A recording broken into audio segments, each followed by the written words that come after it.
And according to his widow, who I interviewed for 4 hours, and according to his son, who's a 747 pilot, who I interviewed for 3 hours, he was murdered by the CIA because he would not cooperate with fraud in the Apollo program. He That's told correct. Can his we slow wife, that story down for people that don't yeah, know about Grisham? Can you explain what was supposed to happen? Because a lot of people that were supposed to go to the moon ended up dead in very mysterious circumstances. People that were supposed to testify about the death ended up dead in mysterious circumstances. So let's slow that down for my listeners in case this is the first time they've ever even considered that the moon landing didn't happen.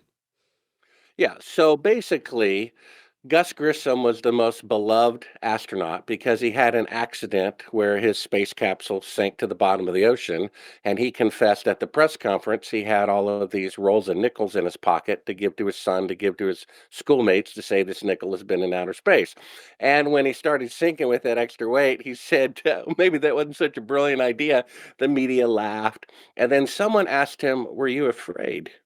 And he said, "Of course I was afraid." And everyone said, "This guy's real." They said he's going to be the first man to walk on the moon.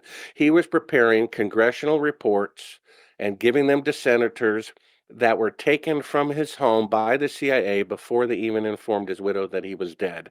On January 26, 1967, he came home and told his wife the following, who told me, "Hun, for some strange reason, the CIA is all over the launch pad today.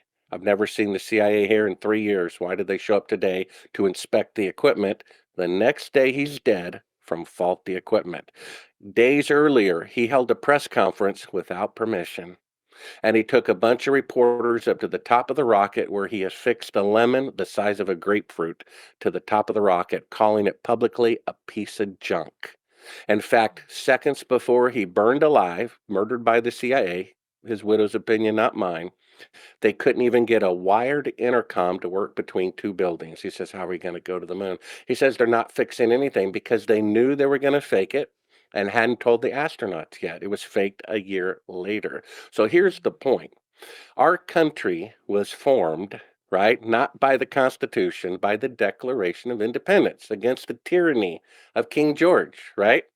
Because he was an obstacle to the pursuit of life, liberty, and happiness. What's the first one? Life.